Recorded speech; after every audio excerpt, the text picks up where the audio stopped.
우리가 계속해서 바울의 1차 전도 여행에 대해서 살펴보고 있는 중에 있는데 그 여정 가운데 지난 주일에 루스드라에서 사도 바울이 복음을 전했던 내용을 살펴봤습니다. 자, 루스드라는 이교적 풍습이 굉장히 강한 곳이라고 했습니다. 그래서 우상 숭배 또는 그리스 신화에 나오는 그런 신들을 섬기는 그러한 성향이 강한 지역이었습니다.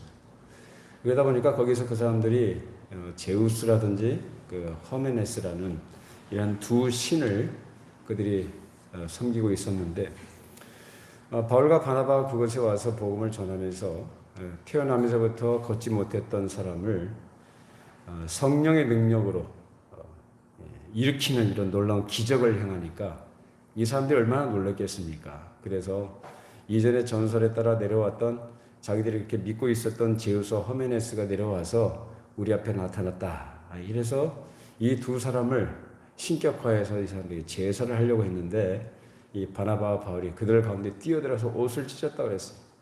그 예배의 대상은 누굽니까? 예배의 대상은 오직 하나님뿐입니다. 오직 유일하신 하나님만이 우리의 예배의 대상인데 사람들이 섬겨야 될 대상인데 사람이 자기들의 생각과 사상과 철학으로 만들어낸 그런 신개념을 가지고 자기들 눈앞에 나타나 보이는 그 사람에게 어떤 희한한 능력을 행한 것이라는 이유로 그것을 신이라 해서 제사를 했던 거예요. 그러니까 이 바나바 바울이 봤을 때 이건 너무나 참남된 일이다라는 거죠. 영광을 받으실 분은 하나님밖에 없는데 어찌 사람에게 그렇게 제사를 지내느냐, 한마디로 예배를 하려고 하느냐라는 거예요. 그건 가당치 않다. 우리도 너희가 똑같은 사람이다라는 거죠. 그러니까 너희들이 가지고 있는 신 개념은 참 잘못된 것이다. 그러면서 이전에 비시디 안디옥이든지 이런 곳에서는 그런 구약의 역사를 들어서 그들에게 설명을 했었습니다. 복음을 전했었어요. 이 메시아에 대해서. 근데 이 사람들은 그런 내용들을 모르는 사람들이다 보니 그들이 가지고 있는 종교심을 바탕으로 해서 천지 만물을 창조하신 창조주를 얘기합니다. 그러면서 해와 비를 내려주시고 곡식이 있게 하셔서 우리에게 먹을 것을 주시고 우리를 즐겁게 해주신 분이 누구시냐? 바로 너희가 섬긴다고 하는 제우스나 그런 신들이 아니라 누구다? 하나님이시다 라는 것을 가르쳐 준 거죠. 그래서 하나님을 제대로 알려주고 하나님을 바르게 섬겨야 될 것을 가르쳐 준 것입니다. 자, 그런 가운데서 그렇게 끝났으면 좋았을 텐데 그 뒤로 이 안디옥과 이고니온으로부터 유대인들이 거기까지 쫓아왔어요. 참 집요하죠? 그 쫓아와가지고 유대인들이 거기서 또 선동을 합니다. 그 사람들 선동하니까 처음에는 자기들이 섬기는 신인 줄 알았다가 그래서 제사까지 하려고 했던 사람들이 그 선동과 충동질을 받아가지고 완전히 뒤집어진 거죠. 그래서 이 사람들이 완전히 돌변해가지고 바나바를 적대시합니다. 그리고 달려들어서 여기서는 결국 바울이 돌에 맞아 죽어요. 돌에 맞아서 기절한 게 아니고 돌에 맞아 죽었습니다. 그리고 성 밖에 내쳐놨죠. 자, 그러자 성 밖에서 이제 제자들이 둘러서서 이제 바울이 그렇게 죽임을 당했으니까 얼마나 난감하고 황당했겠어요. 그 죽음을 슬퍼하고 있는데 갑자기 바울이 벌떡 일어난 거예요. 여러분, 참 우리 성경에 보면은 우리가 이해하지 못하는, 우리가 상식적으로 전혀 납득이 안 되는 그런 일들이 참 많이 기록이 되어 있어요. 분명히 죽었거든요. 죽은 사람이 갑자기 아무 일 없었듯이 툴툴 털고 일어나가지고 거기에서 그 이튿날에 더베로 이제 하루 여행길을 그냥 걸어간 거예요. 그러면서 복음을 또 전했다고 합니다. 여러분, 이게 사람 생각으로 여기 있을 수 있는 일인가요? 그래서 이런 사도 바울이 이 전도 선교 여행을 하면서 겪었던 일들은 한마디로 얘기하자면은 그 두드러진 특징을 얘기하자면 박해입니다. 복음을 전한다고 하나님의 부르심을 받아서 하나님의 일을 한다고 그 일을 해 나가는데 길이 활짝 열리고 평탄하고 또 가는 곳마다 사람들의 환대를 받고 그런 게 아니고 오히려 그 반대예요. 그래서 오늘 이 문제를 우리가 함께 생각해 보겠는데 이런 선교 여행의 여러 과정들, 그 여정들 가운데서 얻게 된 바울의 독특한 경험들이 우리에게 무엇을 가르치는가라는 문제를 생각해 보겠습니다. 특별히 여기서 박해라는 문제를 생각하게 되는데, 자, 앞서 비시디아 안디옥에서는 회당에 들어서 복음을 전했을 때 사람들이 그 복음을 귀담아 듣고 그 다음 주일에, 즉 안식일에 와서도 우리에게 말씀을 전해달라 했을 때에 거기서 많은 사람들이 몰려들어라고 했죠. 거의 시내 거의 모든 사람들이 몰려들어서 그들이 말하는 것을 들었습니다. 그런데 거기 있던 유대 종교에 심취해 있었던 유대인들이 어떻게 됐어요? 사람들이 바울과 바나바에게 몰려드니까 마음에 시기가 일어난 거죠. 시기심이 일어나가지고 이들을 대적하고 또 귀부인들을 선동을 해가지고 충동질 해가지고 이제 관리들을 동원해가지고 이 사람들을 박해를 하게 됩니다. 그러니까 못 살게 군 거죠. 그러니까 생명의 위협까지는 아닙니다. 비시디아 안디옥에서는. 그래서 이 사람들을 결국 거기서 쫓아내버려요. 그러니까 쫓아냄을 당한 거죠. 그러니까 쫓겨남을 당할 때 바나바 바울이 어떻게 했어요? 그 발에 먼지를 떨어버렸다. 나는 이제 더 이상 너희들과 상관이 없다. 이후의 모든 문제는 하나님께서 너희들을 판단하시고 심판하실 것이다. 아주 무서운 선언합니다. 너희들이 구원 얻기에 합당치 않는다고 자처했다라는 거예요. 근데 반면에 이방인들은 어떻게 했습니까? 우린 이방인에게 향하노라 라고 하고 복음을 이방인들에게 전했을 때 이방인들은 오히려 기쁨으로 즐겁게 그 복음을 받아들였다라는 것입니다. 그러니까 이런 비시디아 안디옥에서 그런 격한 감정과 증오가 발생이 시작했는데, 여기에서 바나바 바울이 이런 박해를 받고 지역에서 쫓겨나게 되었고, 그 다음에 간 곳이 바로 이고니온이라는 곳입니다. 거기 가서도 유대인 회당에 들어가서 복음을 전할 때 많은 사람들이 믿게 되었는데, 여기서도 완고한 유대인들이 이방인의 마음을 선동을 해가지고 거기에 있는 형제들의 마음에 악감을 품게 했다고 그랬어요. 그러니까 분란이 일어나는 거죠. 근데 그 분란이 일어났어요. 두 사람이 들어간 것으로 인해서 평온하던 그 동네에, 아무 문제 없이 평온하게 잘 살고 있던 그 동네에 두 사람이 들어간 것으로 인해서 분란이 일어났단 말이에요. 분열이 생기고 갈등이 생겼단 말이에요. 여기서 어떻게 됐다고 그랬죠? 이 사도들이 자기들 때문에 평온하던 동네가 시끄러워진 것에 대해서 미안한 마음을 가지고 거기서 떠난 게 아니에요. 오히려 거기서 더 오래 버텼다. 버티면서 주의 은혜의 말씀을 전했다라는 것. 이것이 하나님의 말씀을 전하는 아주 중요한 태도고 방식입니다. 그리고 믿음을 지키는 방식입니다. 여러분, 믿음 때문에, 다른 게 아니고 믿음 때문에, 복음 때문에 어떤 관계에 손상이 오거나 갈등이 생겼을 때 그 문제 때문에 여러분이 물러서시거나 여러분이 그 사람들에 미안해할 필요가 없다는 거예요.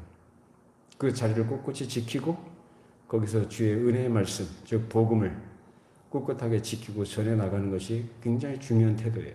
자, 그런데 이고니온에서는 앞서 비시디아 안디옥과 달리 이제 돌로 쳐 죽이려는 그러한 분위기를 이 사도들이 알아챘습니다. 그러니까 하나님께서 그걸 알게 하시고 도망가게 하셨죠. 그러니까 비시디아 안디옥에서는 그냥 쫓겨남을 당한 것인데, 여기에선 돌로 쳐 죽이려고 하는, 다시 말하면 죽음이 목전에 있는 상황 하에서 그 죽음을 피하기 위해 도망을 가게 하셨다는 거예요. 그래서 도망을 가게 되어서 이제 도착한 곳이 바로 루스드라입니다.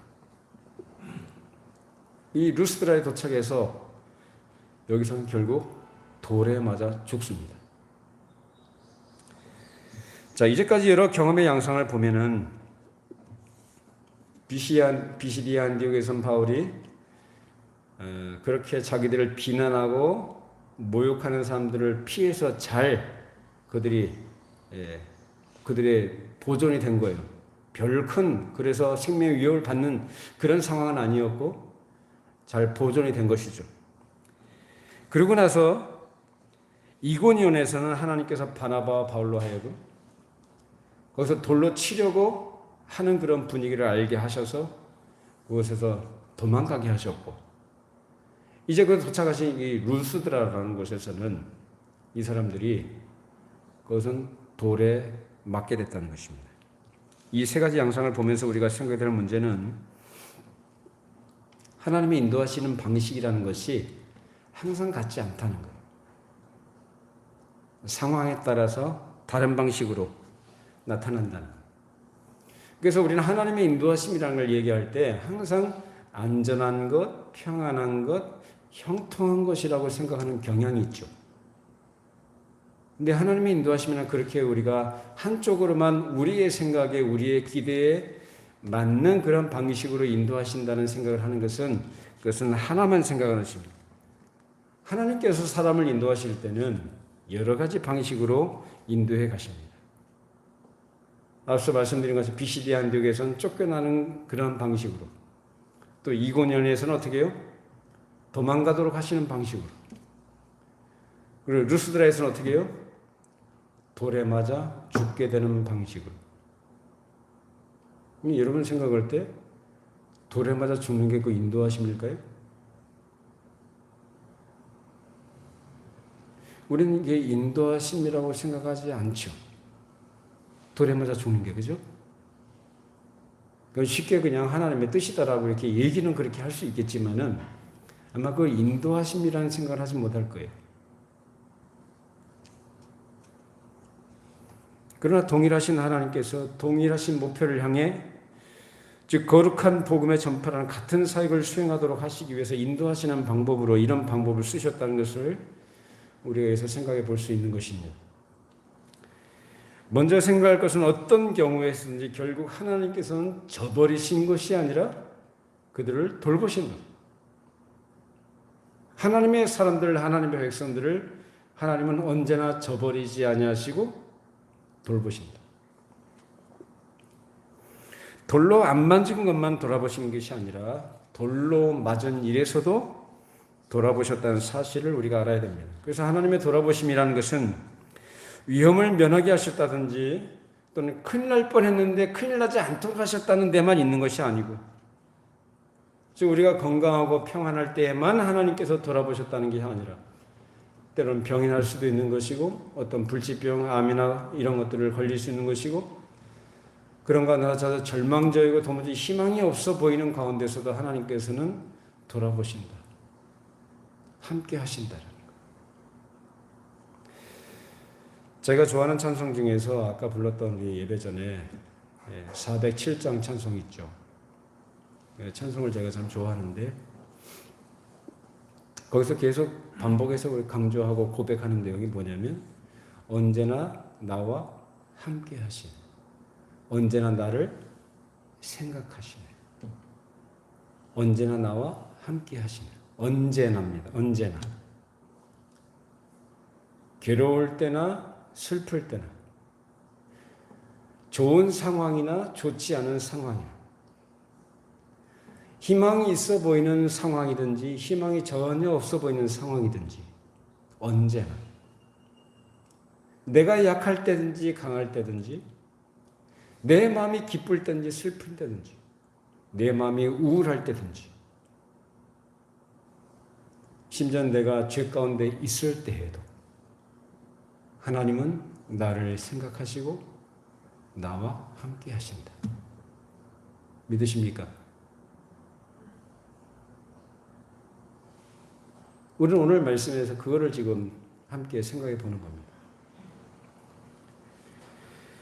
사도 바울이 계속해서 하나님의 영광을 위해서 그 말씀과 그 나라를 확장해 나가고 전파해 나가는 길에서 그 사명을 수행해 나가는 길에서 그를 보호하시고 인도하시는 방법이 그러한 양상들로 나타났다는 것을 우리가 알아야 됩니다. 하나님은 사도 바울이 가는 대로 내버려 두신 게 아니라 바울이 가는 것을 친히 인도해 가셨다는 거예요. 그 인도하시는 길이 어디였느냐? 그래서 비시디 안디옥에서는 박해가 일었을 때 쫓겨나 피하는 방식으로, 그리고 사망의 음침한 골짜기를 지나갈지라도 다시 고백했듯이 해를 두려워하지 않고 해를 입지 않는 방식으로 하나님께서는 비시디 안디옥에서 그렇게 인도해 가셨던 것이고, 이고니온에 가서는 거의 박해가 생명의 위협을 받는 박해가 임박했지만 그냥 거기서 도피하도록 하셨고, 그러나 마침내 루스드라에 가서는 거기서 박해가 터져 나와서 그러니까 쌓이고 쌓인 거죠. 그러니까 유대인들이 거기서 쫓아온 거예요. 안디옥과 이고니로부터 쫓아왔다고요. 오늘 본문에도 그렇게 나와 있잖아요. 참 어떻게 그렇게 그런 집요하고 그런 열정을 갖고 있는지요. 무슨 열정입니까? 종교적인 열정이에요. 자신들이 신봉하고 있는 유대 종교에 대한 집착과 그 열심. 그래서 바울을 죽이려고 거기까지 쫓아왔다는 것입니다. 그래서 결국은 거기서 유대인들에 의해 충동을 받은 사람들에 의해서 결국은 사람들이 돌을 던졌고 바울은 그 돌에 맞아서 거기서 죽게 됐습니다. 이처럼 하나님께서는 그 육신의 생명이 끊어지는 지경에까지 이르는 그 속으로 그를 끌고 가신 거죠. 즉 육체적으로 말하면 죽음이라는 것을 경고하도록 하신 겁니다. 자, 그러면 그것이 죽음이 하나님이 인도하시지 않은 것이냐? 돌에 맞아 죽었으니까 하나님께서 인도하시지 않은 것이냐? 그것도 하나님의 인도하심이었다. 그리고 하나님의 돌보심이었다. 돌에 맞는 순간, 돌에 맞아서 목숨이 끊어진 그 이후에도 하나님께서는 그를 인도하셨고 그를 돌보고 계셨다는 거죠. 물론 사도 바울이 그 돌에 맞은 것은 사람이 볼 때 뭔가 잘못한 것이 있기 때문에 돌에 맞은 거죠. 사람이 볼 때 뭘 잘못했죠? 자, 유대인들 입장에서 봤을 때 바울이 뭘 잘못했습니까? 배신자죠. 유대 종교에서 태어나가지고 유대 종교에서 자라고 배우고 유대 종교를 신봉하고 전파하는 입장에 있었던 사도 바울이 예수라는 사람을 만난 이후에 완전히 돌변해가지고 미친 사람처럼 돼버린 거죠. 완전히 예수에 미친 사람이 돼서 유대인들 입장에서 봤을 때는 자기들을 배신한 사람의 그 길에서 유대 종교를 한마디로 공격하는 것처럼 보였을 거예요. 그러니 저놈은 반드시 죽여야 될 놈이다라는 그런 타겟이 된 거죠.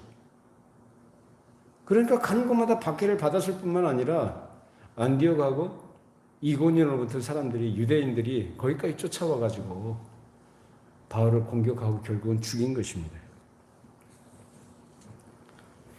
그러나 하나님 앞에서는 사도 바울이 무슨 잘못이 있었기에 돌로 맞은 것이 아니고 애매한 고난을 받은 것이죠.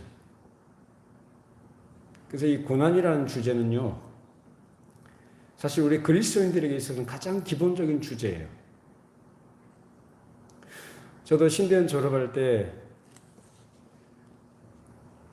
어떤 프로그램에서 주제를 잡은 것이 바로 이 고난이라는 주제였습니다. 그래서 성경에 보면 이 고난, 즉 하나님의 백성들이 이 세상에서 받게 되는, 겪게 되는 일들이 고난이라는 것으로 두드러지게 나타나요. 특히 우리는 구약의 욥 이야기를 잘 알죠.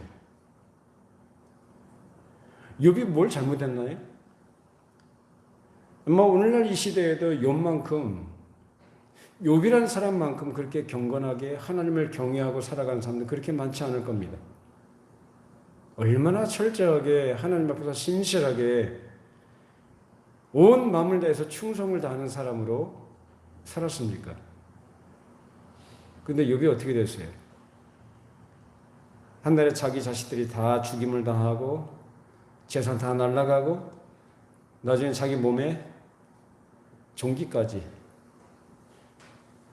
참을 수 없는 그 가려움과 그 진물이 흐르는 고통, 나중엔 자기가 함께 살던 아내까지도 욕하고 떠나갑니다. 나가 죽어버려라. 하나님 욕하고 죽어라. 그래서 우리는 그 욥의 인내라는 얘기를 많이 듣습니다만 그 욥의 인내라는 것은 하나님께서 욥을 참수했었던 마귀에 대한 대답이었다.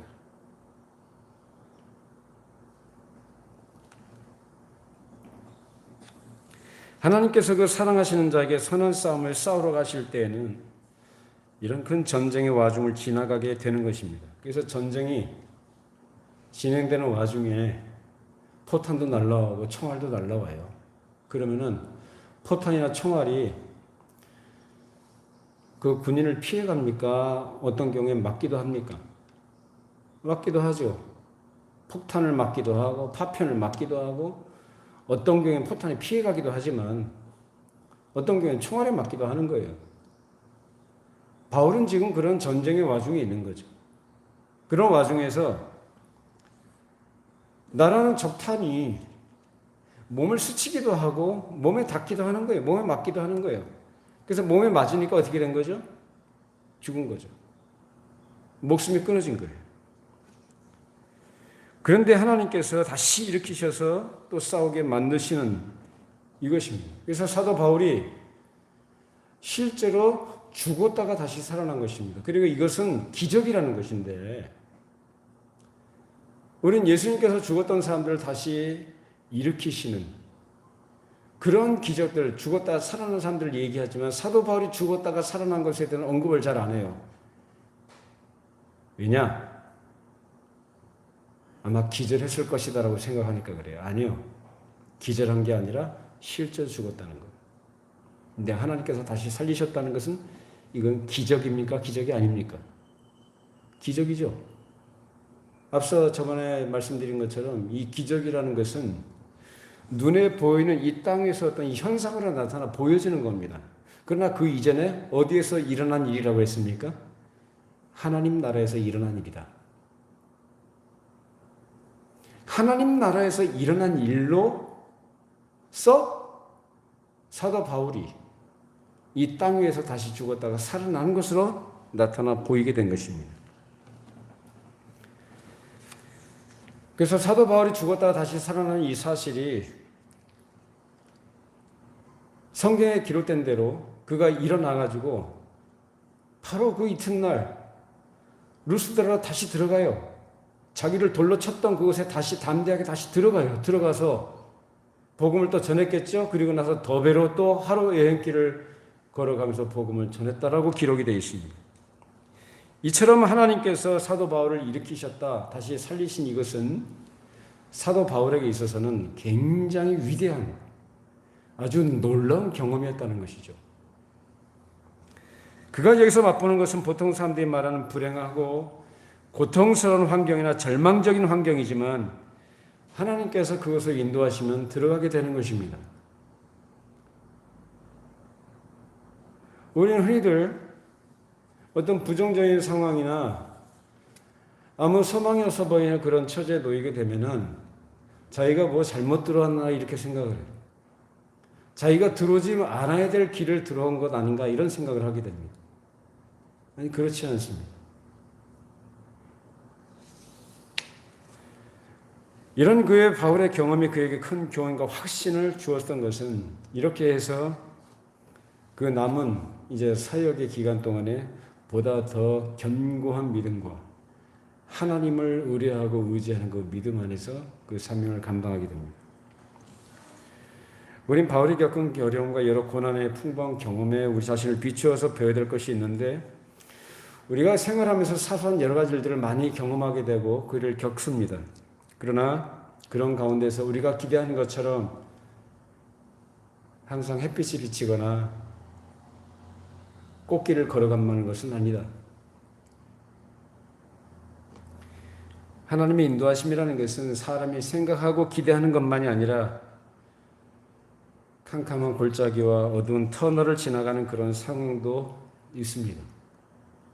세상의 관점으로 봤을 때는 별로 기대할 것이 없고 소망도 바랄 것이 없는 못나고 어리석은 위치에 처해서 걸어가는 그런 상황일 수 있고 남이 볼 때에 세상적인 번영이나 성공이나 출세나 특별하고 화려한 꿈을 줄 만한 그런 현실이 아니기 때문에 이것은 하나님의 인도하심이 아니다 라고 함부로 우리가 척단하는 일을 하지 말아야 될 것입니다.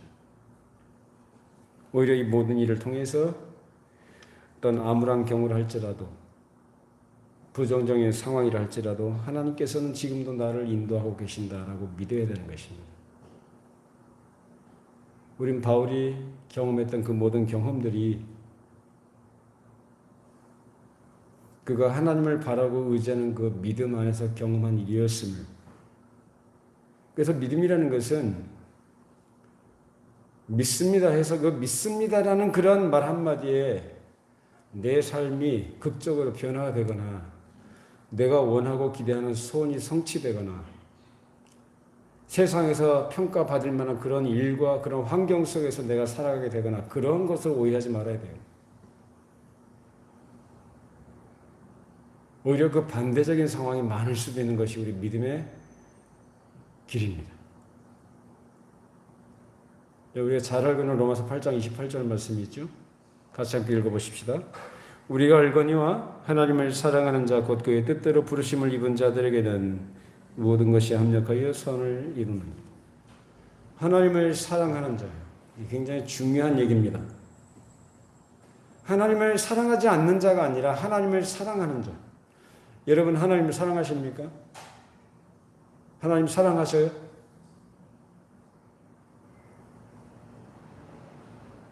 신명기 6장에 있는 말씀처럼 마음을 다하고 뜻을 다하고 성품을 다해서 하나님을 사랑하라고 합니다.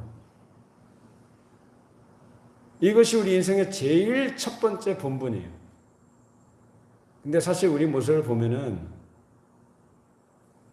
성경이 요구하는 것 같이 하나님을 그렇게 사랑하지 않습니다. 그냥 은혜를 주신 것 감사해서 믿음으로 하나님 앞에 순종하려고 애를 쓰고 헌신도 하고 그렇게 하지만 정말로 온 마음을 다해서 그렇게 사랑하고 있느냐라는 거예요. 여기에 답이 있습니다. 하나님께서 우리를 사랑하신 것처럼 우리는 하나님을 사랑하지 못해도 하나님은 우리와 함께 하십니다. 믿으시기 바랍니다.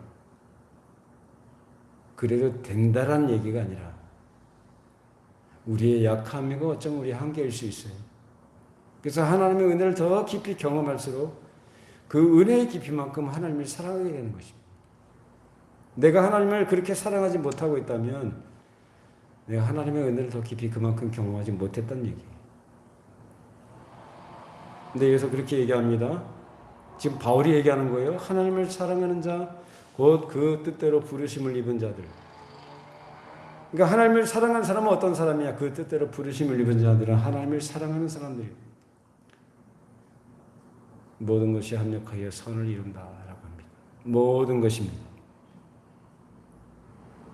기쁠 때나 슬플 때나 평안할 때나 평안하지 않을 때나 긍정적인 상황이나 부정적인 상황, 소망이 있어 보이거나 아무 소망이 없어 보이는 암울한 상황 속에서도 그런 모든 일들을 통해서 하나님께서 우리를 돌보시고 인도하시며 하나님의 선하신 뜻을 이루어 가신다. 우린 그 대상이다라는 얘기입니다. 여러분의 상황이, 우리의 상황이 아무리 암울하고 어렵고 어떤 경우에는 미련하고 어리석은 처지에 있다 할지라도 그 가운데 하나님께서 함께 하심을 믿으시길 바랍니다. 하나님은 함께 하십니다. 결국은 하나님의 뜻이 이루어지는 거예요. 내 뜻이 아니라 하나님의 뜻이, 하나님의 선하심이 드러나고 증거되는 일에 하나님은 우리를 그렇게 우리의 인생을, 우리의 여정을 인도하시고 사용하신다는 것입니다. 근데 바울은 지금 그 여정 속에 있는 거죠. 자, 또 욥기 23장 10절 읽어보십시다. 나의 가는 길을 오직 그가 하시나니 그가 나를 단련하신 후에는 내가 정금같이 나오리라.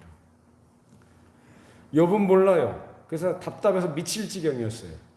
왜 내가 이런 고난을 당해야 되느냐. 심지어는 자기가 너무너무 고통스러우니까 자기의 생일을 저주했어요.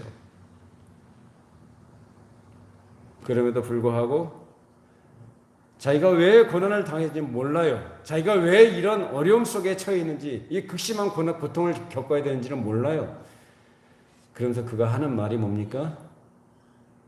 나의 가는 길을 누가 하신다? 하나님은 하십니다. 그 하나님의 주권을 욥은 인정해야 되는 거예요. 하나님께서 나를 인도해 가신다. 하나님께서 나를 돌보고 계시고 나를 하나님께서 책임져 주신다는 사실을 확신하는 겁니다. 나는 모르지만 그가 아시나니. 그가 나를 단련하신 후에는, 그래 하나님이 나를 다루고 계신다라고 고백하는 거죠. 그가 나를 단련하신 후에는 내가 어떻게 한다고요? 정금같이 나오죠. 여러분, 사람이 평안하고 형통하고 모든 것이 다 잘 되면, 모든 것이 풍족하면 하나님을 의지할까요? 그럼에도 불구하고 변함없이 하나님을 의지하는 사람 참 대단하고 훌륭한 사람이고 은혜를 깊이 경험한 사람이죠. 근데 대체적으로 보면 사람이 형통하고 평안하고 풍족하면요, 하나님이 그렇게 절박하게 의지하지 않습니다. 하나님 감사합니다, 하나님 믿습니다, 이 정도지 절박하게 의지하지 않아요. 오히려 그 마음이 자기가 가지고 있는 것을 바라보고 의지하게 되지, 자기가 현재 누리고 있는 것을 당연한 것처럼 누리지 하나님을 절박하게 의지하지 않아요. 그러니까 하나님은 우리를 너무 잘 아시기 때문에, 그래서 어쩌면 우리를 그러한 과정 속으로 밀어넣으셔서 마치 풀무불에 철강 속에 들어가면 거기서 불순물이 다 제거가 되고 나중에 순전한 것이 남듯이 우리의 불순물을 제거하시는 그런 과정 속으로 몰아나가신다. 결국 정금과 같은 믿음의 사람으로 만드신다. 정금과 같은 믿음이 굳건한 믿음, 그게 아니라 오직 하나님만 인정하고 오직 하나님만 바라보고 하나님만 의지하는 그런 믿음의 사람으로 만드신다라는 것입니다. 욥은 그걸 지금 고백한 것이죠. 이것이 바로 하나님을 알고 그를 신뢰하는 하나님의 사람들의 정당한 믿음의 고백이에요. 그래서 어떤 부정적인 상황과 암울한 상황에 처해 있다 할지라도 그런 가운데서 나를 보시며 나를 생각하시고 나를 붙잡고 인도해 가시는 그런 하나님을 바라보는 겁니다. 물론 자기가 잘못해가지고 곤란한 지경에 처해 있는 것은, 그러면서도 거기서 나를 하나님께서 나를 인도하고 계시는 것이다라고 그 자기의 고난과 어려움의 책임을 하나님께 돌리는 것은 우리가 하지 말아야 되지만, 정당하게 자기가 하나님께서 말씀하신 믿음의 길을 걸어가고 하나님의 말씀을 따라가는 가운데서 받게 되는 고난이 있다고 한다면 그것은 누가 인도하시는 거예요? 하나님께서 인도하고 계시다라는 사실을 우리가 생각해야 된다는 것입니다. 오늘 본문에 나타난 바울의 경우 문제는 바울을 하나님께서 어디를 통해서 그를 인도해 가셨는가 하는 문제인데, 바울을 인도하시는 하나님의 손은 비시디아 안디옥의 경우와 같이 그냥 쫓겨나는 길로도 이고니온의 경우와 같이 임박한 실제 위협을 피해 도망가는 그러한 길로 왔다가 마침내 루스드라의 경우에서는 돌에 맞아 죽는 길로 이끌어 가셨다는 것입니다. 당시 여러분 바울을 한번 생각해 보십시다. 바울이 루스드라에서 돌에 맞을 때 그때 바울이 무슨 생각을 했을까요? 이전에 그가 회심하기 전에 스데반을 돌로 쳐 죽이는 일에 이 사람이 증인 노릇을 했잖아요. 그래서 막 돌에 맞아 죽었던 스데반을 생각하지 않았겠어요? 아마 그런 생각을 했을 것 같아요. 그리고 또 한 가지 생각했던 것이 뭘까요? 자기에게 지금 돌을 던지는 사람들이 과거에 자기가 유대 종교에 심취해가지고 거기에 집착을 해서 복음의 뭔지를 몰랐을 때 가지고 있었던 그런 같은 생각을 저들도 갖고 있겠구나라는 생각을 했겠죠. 내가 그런 죄에 빠졌었구나라는 생각을 했을 겁니다.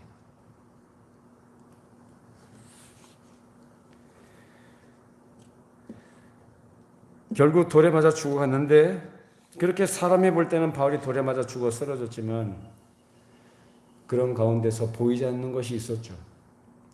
사람의 눈에 보이지 않는 하나님의 손이 그 바울을 붙들고 있었던 것입니다. 바울이 이끌고 가시는 그 손이 그 자리에서도 그냥 붙들고 계셨는데, 그래서 제자들이 둘러섰을 때에 바울은 다시 거기에서 하나님께서 일으키시니까 일어섰고 툴툴 털고 아무 일 없었듯이 그 다음날 여행길을 또 떠났다는 거예요. 그러니까 여러분 생각해보세요. 이게 하나님의 손에 붙잡힌 바 되어진 하나님께서 함께 하시는 것이 분명한 증거로 나타난 거 아니겠어요? 우리가 돌에 하나 맞아도 사람들이 돌 던질 때 살짝 던진 것도 아니고 있는 힘을 다해 던지지 않았겠어요? 죽이려고? 그러면 그 돌 한두 개 맞아도 사람이 몸이 어떻게 되겠습니까? 큰 상처가 나든지 부러지든지 하겠죠. 깨지든지. 근데 돌에 맞아 죽을 정도로 돌에 맞아 죽었거든요. 그러면 며칠 동안 끙끙 앓든지 안 죽었다면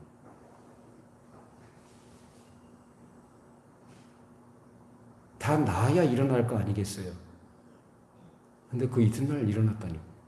아무 일도 없었던 듯이 그 다음날 자고 일어나서 죽었던 사람이 그 다음날 일어나서 또 복음을 전하러 더베로 갔다고요. 우리는 이 사실에서 실제로 바울이 돌에 맞아 죽었던데 죽었던 그를 하나님께서 다시 소생케 하셨다는 사실을 우리가 확인할 수가 있습니다. 그러면 이것이 바울이 경험했던 위대한 경험이라고 한다면 오늘날 우리에게는 어떠냐? 이런 일들이 하나님의 백성으로 이 땅을 살아갈 때 하나님의 영광을 위한 여정 가운데 우리에게도 때때로 발생한다는 것입니다. 물론 우리는 바울처럼 죽는 일은 없죠. 앞으로는 모르겠습니다만 지금까지 우리는 바울처럼 그렇게 그가 겪었던 고난이나 어려움을 겪지는 않았어요. 그러나 어느 때는 우리의 상황들이 개인의 상황들이나 교회적인 상황도 마찬가지입니다. 절망적이고 아무 소망이 없어 보이고 어떤 것도 기대할 것이 없어 보이는 부정적인 상황이 우리 앞에 놓일 수 있고 그런 일을 경험한다는 것입니다. 그런 가운데서 우리가 가져야 될 태도, 즉 오늘 사도 바울을 통해서 사도 바울이 경험했던 것, 그 사도 바울이 이 경험을 통해서 그 얻었던 교훈이 우리에게 뭘 가르치느냐라는 거예요.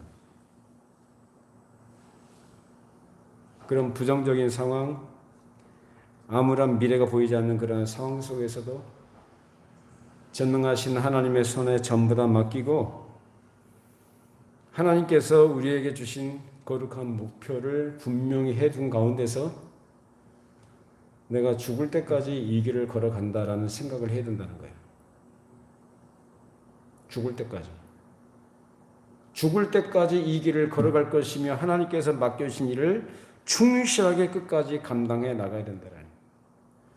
설령 자기 환경에 새로운 진전이 전혀 없고 새로운 희망조차 보이지 않는다 할지라도 주님께서 맡겨주신 사명과 맡기신 그 일에 대해서 충성을 다하고 나갈 때에는 하나님께서 그 손으로 그 사람을 확고하게 붙드신다는 사실을 우리가 믿고 나가는 것입니다. 여러분 상황이 암울할 수 있고요. 여러분 믿음의 여정을 걸어가시는 과정 속에서 희망이 없어 보이는 참 사람의 마음을 무겁게 하고 우울하게 하는 경우들이 있을 겁니다. 그런 가운데서 우리가 가져야 될 태도가 어떤 태도예요? 그냥 하나님만 바라보는 거예요. 왜 찬송했지 않습니까? 언제나 주만 바라보는. 괴롭거나 슬플 때나 기쁠 때나 즐거울 때나 언제나 주만 바라보는 것. 언제나 주는 날 사랑하사 언제나 새 생명 주시는 영광의 그날에 이르도록 주만 바라봅니다. 그러니까 그 길을 걸어가는 거죠.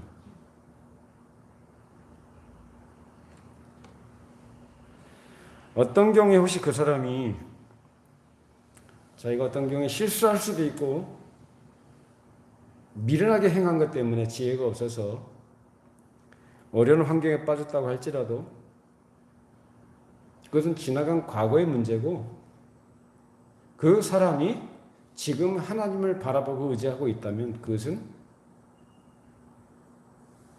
그 사람이 지혜로운 사람인 거죠.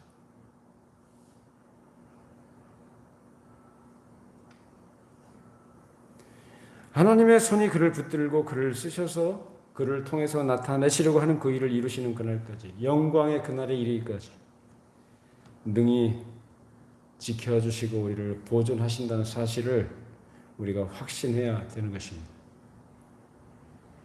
바울은 자신의 그 복음을 전하면서 겪었던 여러 경험들 가운데서 그런 경험을 하면서 그런 경험을 통해서 얻게 된 중요한 교훈들, 그것이 뭐냐? 확신이에요.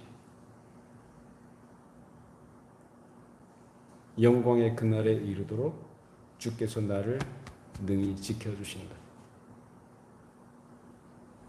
결국은 나중에 죽죠.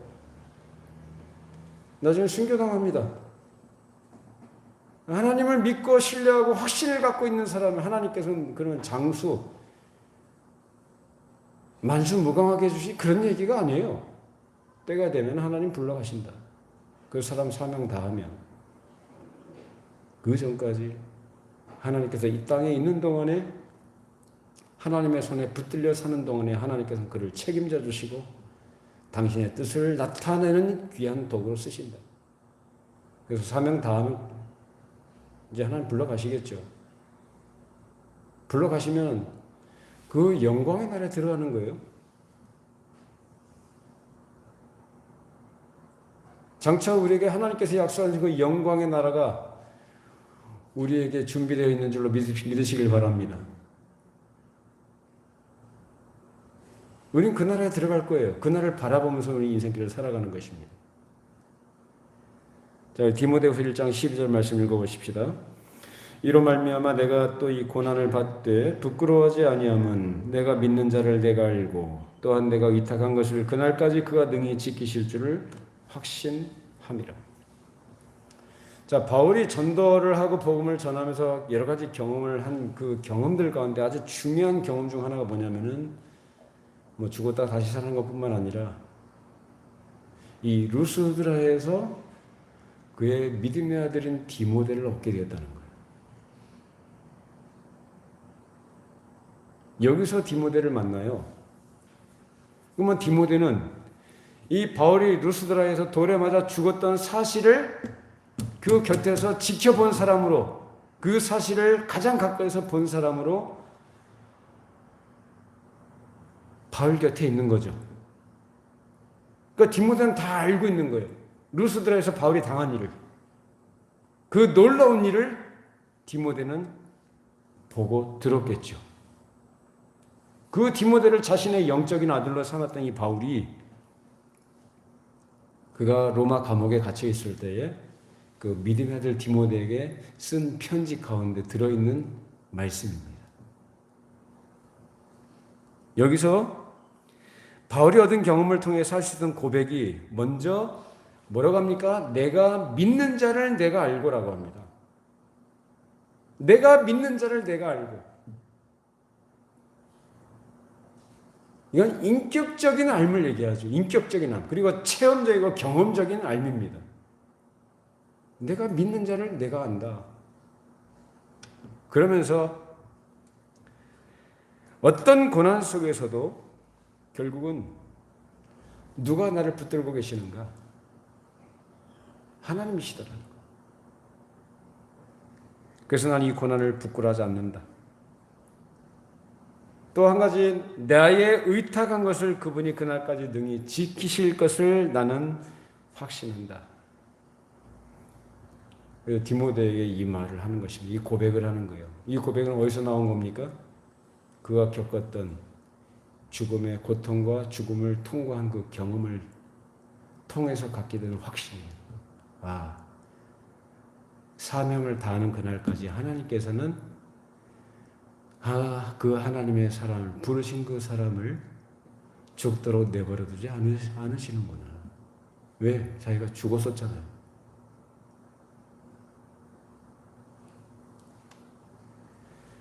사도 바울이 그런 확신 가운데서 이런 고백을 했다고 한다면 우리는 지금 간접적으로 이 바울이 당한 일과 그의 경험을 통한 고백을 우리는 지금 거기에 비춰서 우리의 삶을 비춰보고 우리는 거기서 교훈을 얻는 겁니다. 마찬가지로 우리는 바울이 고백했던 것처럼 우리도 그날까지 주께서 우리를 지키실 것을 믿고 나가야 합니다. 결국 하나님께서 우리를 쓰셔서 우리를 통해서 우리 안에서 우리 위에서 이루시려고 하는 그 일을 이루시는 그날까지 실패함이 없이 나를 붙드시고 나를 끝까지 지지해 주신다는 사실을 나는 믿는 것입니다. 그래서 어떤 경우에 참 마음이 무거워지고 힘들어지고 지칠 때, 어떨 때는 또 우울해질 때도 있고 별로 달라질 것이 없고 새로워질 것 같이 없는 그런 아무 소망이 없어 보이는 그런 상황 속에서도 그 가운데서 하나님께서 그 손으로 나를 붙드시고 나를 돌보시고 함께 하신다는 사실을 믿어야 합니다. 여러분에게 그런 은혜가 있기를 바랍니다. 믿고 하나님만 바라보고 의지하고 살아가는 겁니다. 세상에서 또는 다른 사람이 무엇을 어떻게 한다고 자기 자신의 성공과 자신의 업적과 자신의 형편을 자랑한다 할지라도 나는 어디서든지 주께서 주시는 그 자리에서 내 일에 충성을 다하겠다. 그 일이 크든지 작든지 그 일의 양이 많든지 적든지 간에 주께서 나에게 맡겨주신 그 자리에서 그 일을 충성되이 감당해 나가야 된다는 것입니다. 바울이 고백했듯이 내가 믿는 자를 내가 안다라는 거예요. 여러분 하나님을 아십니까? 여러분 하나님 믿으시죠? 하나님을 아십니까? 똑같은 거죠. 바울이 고백했던 그 고백은 똑같은 거예요. 근데 복음을 부끄러워하는 게 아니고 믿음을 지켜나가는 이 일에서 내가 당하는 여러 가지 부정적인 상황에 대한 어려움을 부끄러워하지 않아요. 주께서 그 영광 이르기까지 하나님께서 나에게 맡겨주신 일을 이룰 때까지 끝까지 지켜주실 것을 확신한 거예요. 주님께서 우리를 그렇게 붙들고 계시는 줄 믿으시길 바랍니다. 그런 확신 가운데서 우리는 그냥 하나님만 바라보고 나가는 제 짧은 목회 경험이지만 짧은 목회 경험이죠. 그래서 단단하게 배운 게 하나 있습니다. 단단하게 배운 그냥 하나님만 바라봐야 되는구나.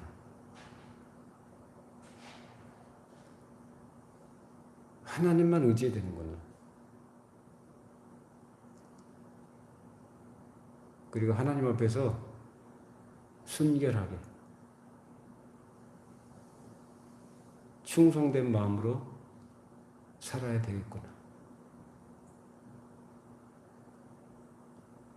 사람은 바라볼 대상도 아니고 의지의 대상이 아니다라는 거. 사람은 의지의 대상이 전혀 아니에요. 정말 아니에요. 그냥 사랑해줘야 되고 용서해줘야 되고 그냥 베풀어줘야 될 대상이지 의지의 대상은 아니다라는 거.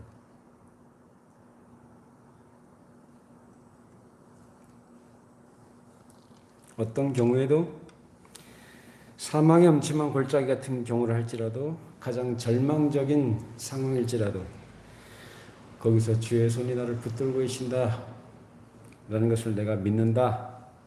이것이 바울의 고백이고 이 고백은 바울의 위대한 경험을 통한 고백입니다.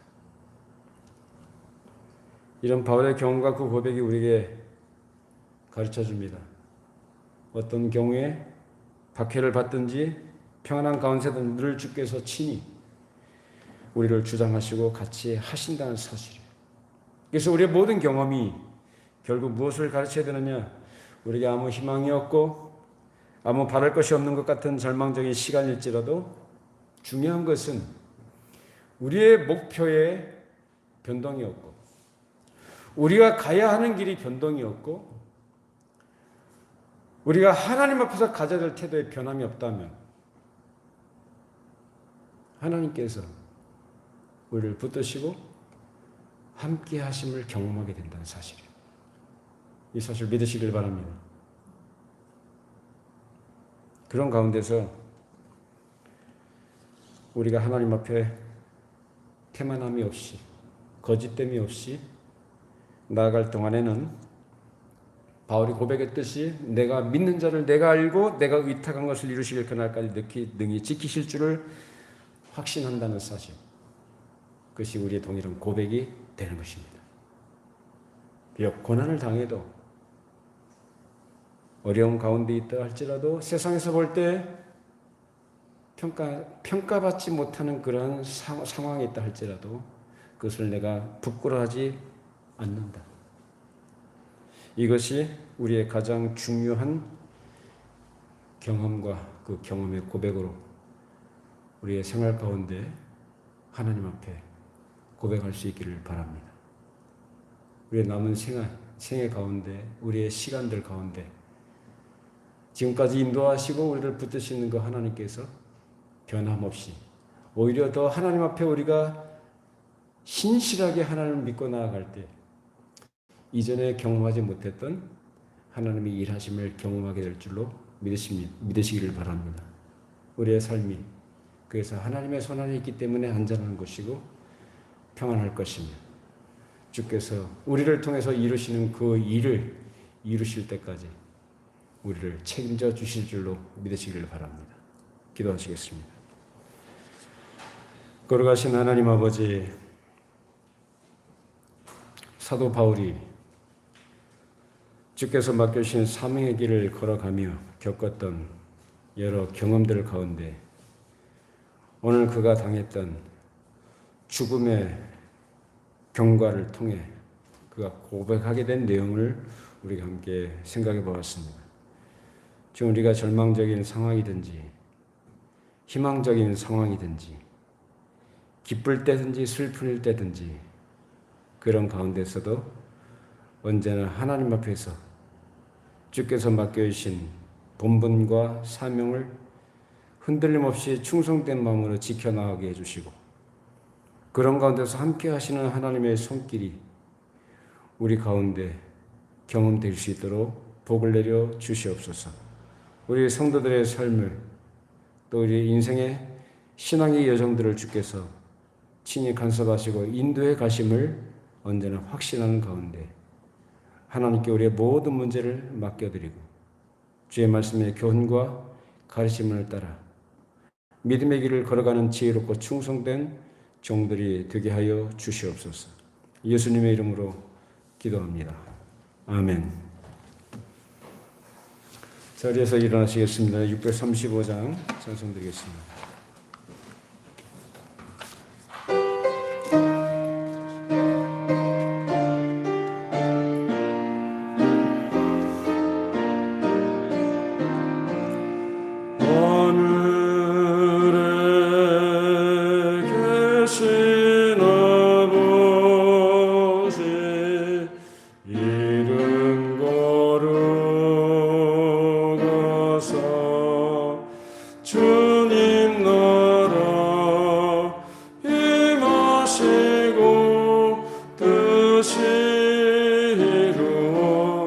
주님